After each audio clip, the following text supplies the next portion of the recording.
가도록 하겠습니다. 페르시아. 자, 봐봐. 제목이 페르시아거든요. 페르시아. 그럼 요게 지금 우리 앞에 나왔던 세계 4대 문명 4개 중에서 어느 쪽이겠노? 중국. 이름이 중국 같아?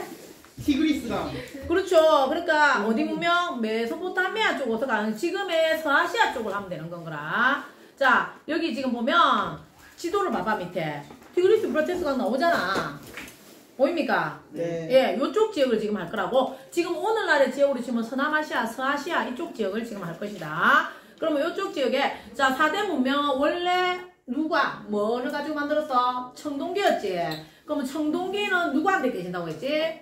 철. 여기에 철을 가지고서 히트 친 아들이 누구였노? 히타이트였잖아. 자, 그래서 이쪽에 들어오던 그 아들 인종이 누구냐면 아시리아인인 거라. 아시리아인.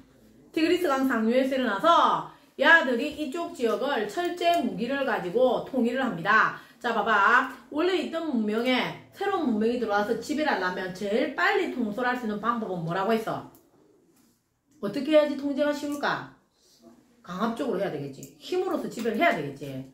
맞나요? 그래서 지배 방식은 뭐라고 돼 있노? 정복지에 총독을 파견하고 도로와 교역로를 정비하면서 중앙 집권 체제를 마련한다. 중앙에서 모든 걸 다 관리하는 체제로 갖는 거라. 그런데 이렇게 되니까는 어떻게 자 힘으로 밀어붙이고 강압적으로 하고 이렇게 했겠지. 그러면 이런 나라는 결국은 또 망합니다. 너무 힘으로 밀어붙이는 나라는.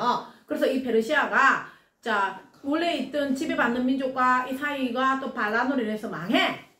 자 그럼 우리 역사를 공부할 때 기본은 뭐냐면 망한 나라는 망한 나라가 망하면 그 다음에 새로 하나 들어서지. 그럼 새로 들어선 나라는 앞에 망한 나라를 그대로 따라는 절대로 안 해. 그럼 또 망할 건데 맞지? 그래서 앞에 나라는 다른 뭔가를 하는 게 특징이라고요. 무조건 외우지 말고. 자 지금 이쪽에 지금 아시리아인이 들어와서 그렇게 했잖아. 그런데 반란으로 인해서 안 됐어. 그래서 이번에 이제 이쪽에 페르시아 왕조가 2번이 들었을 거야. 그래서 앞에 먼저 생긴 거를 뭐라 부르냐면 아케메네스 왕조 페르시아라고 불러. 앞에 생겨서 뭐라 한다고? 아케메네스 해봐. 뭐란다고?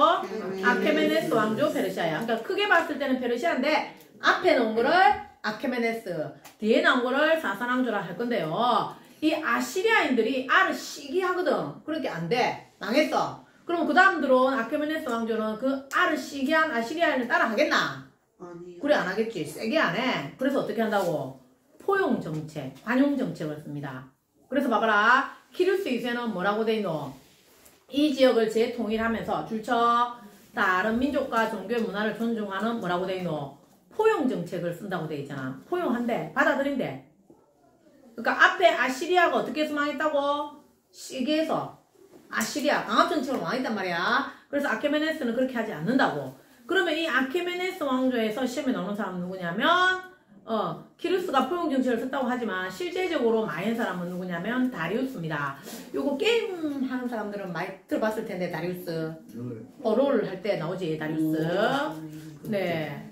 자, 다리우스가 한 일을 보면 봅니다. 옆에 지도에 나오는 걸 한 건데요. 이 사람은 여기 뭐라 했노? 넓어진 영토를 하여튼간에 다스리려고 중앙집권 체제를 강하기 위한 정책으로 첫 번째 뭐라고 돼 있노? 각 지역에 총독을 파견해. 근데 그 총독을 뭐라고? 내가 제일 좋은 방법은 뭐겠노? 내가 전부 다 하면 좋아. 근데 내가 다 갈 수 없잖아. 그럼 내가 믿을 만한 사람 누구를 보내? 그 사람을 뭐라 부르냐면 왕의 귀, 왕의 눈. 그래서 내 대신에 보고 듣고 해서 내한테 그 총독을 감시하는 역할을 하는 거죠. 그래서 왕의 귀, 왕의 눈이라는 감찰관을 보내서 총독을 감시합니다. 그리고 지방에서 무슨 일이 있으면 빨리 올라오고 내가 명령을 전달하면 빨리 내려가는 게 좋은 거잖아. 그래서 도로망을 정비합니다. 도로 정비. 다리우스가 다리를 잘랐어. 도로 길. 그래서 또 왕의 길이라는 도로를 정비한다. 다리우스가 길을 잘 만들었는데 그 길이 뭐라고요? 왕의 길. 옆에 그림 나오지? 왕의 길.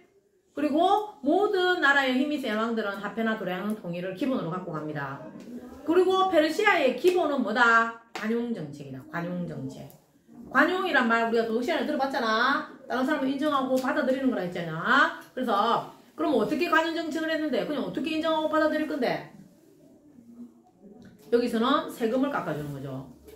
그래서 피지배 민족에게 세금을 걷는 대신에 내가 이제 보통의 종교를 퍼뜨리고 내 거를 따라라 이렇게 돼야 되는데 세금만 내면 네가 세금만 내면 너 거 그대로 해 이렇게 해주는 거라. 옛날에는 세금도 내야 되고 방식도 내 방식으로 따라야 돼 무조건. 근데 지금 그렇게 하지 않고 어떻게 한다고? 세금을 내면 자신들의 생활 방식을 존중해 줍니다. 근데 야 결국 누구한테 망하냐면 우리가 많이 들어본 저 뒤에 나올 겁니다. 알렉산드로스한테 망합니다. 예, 그리고 우리가 그거 있잖아. 마라톤 전쟁. 마라톤 들어봤지? 네. 마라톤의 시작이 되었던 요거 그리스 페르시아 전쟁. 거기서 패하면서 이 나라가 망하게 됩니다. 그럼 이제 이 아케메네스 페르시아가 망하고 그 다음에 들어선 페르시아를 앞에 왕조 구분해서 뭐라 부른다고? 사사왕조 페르시아라고 이야기합니다. 앞에 있는 거와 구분해서 사사왕조 페르시아라고 이야기를 한다. 그러면 그 사이에 뭐 파르티아라든지 조그만 나라들이 들어서긴 했지만 그 다음 나온 나라 사사왕조 페르시아가 들어서게 된다. 그러면 사사왕조 페르시아 같은 경우는요.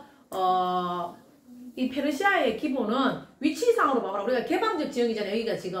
그러면 뭐가 발달했겠노? 여러 나라가 지나가는 길목이라 있잖아. 그래서 중개무역이 발달한다가 기본이야 여기는. 자, 그 다음에 별표쳐 조로아스터교. 조로아스터교가 나오게 됩니다. 종교에 조로아스터교를 줄치십시오 형님. 자, 나는 여기 순서대로 가고 있습니다 지금. 조로아스터교. 종교에 보면 조로아스터교라 나오는데 이 조로아스터교 좀 이따가 뒤에서 따로 볼 겁니다. 아, 그럼 바로 볼까요? 옆으로 가봐. 조로아스터교만 따로 빼서 한번 보자.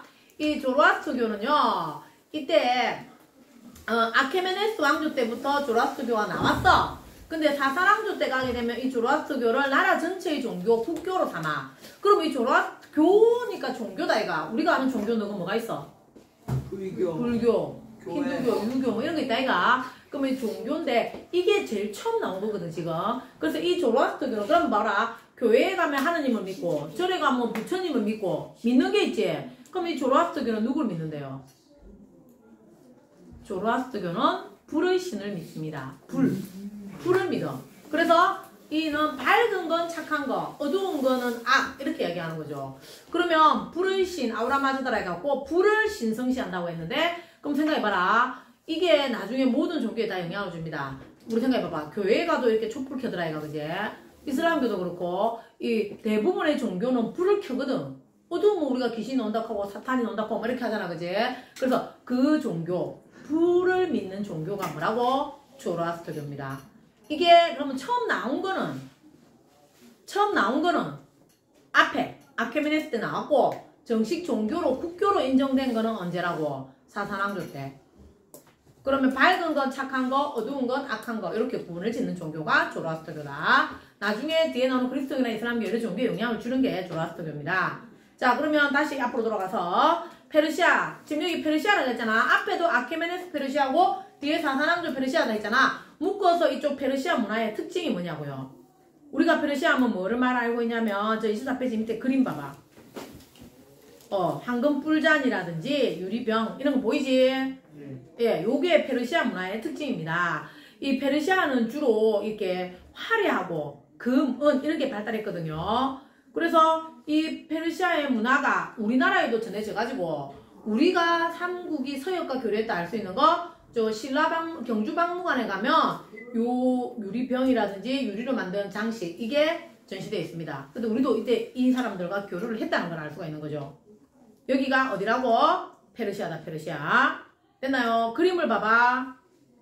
이 아케메네스 왕조 같은 경우는요 사자, 뭐 동물 모양 이런 거 그리고 그 다음에 사사왕조는 유리공예 발달하고 우리나라와 일본에까지 영향을 끼쳤다라고 나오지. 여기가 어디라고? 페르시아. 자, 그러면 여기 페르시아는 딱 두 개만 기억하면 된다. 이쪽 지역 서아시아를 최초로 통일해서 알을 시기 강압적으로 다룬 아들이 누구라고? 아시리아. 그 아시리아가 망하고 그 다음에 앞에 안에를 하지 않고 관용 정책을 썼던 아들이 페르시아인데 이 페르시아가 앞에 거와 뒤에 거를 구분하기 위해서 앞에를 뭐? 아케메네스 왕조, 뒤에를 사사왕조. 그럼 아케메네스에 누구를 기억해야 돼? 다리우스를 반드시 기억해야 됩니다. 다리우스의 단독 업적 잘 나온다.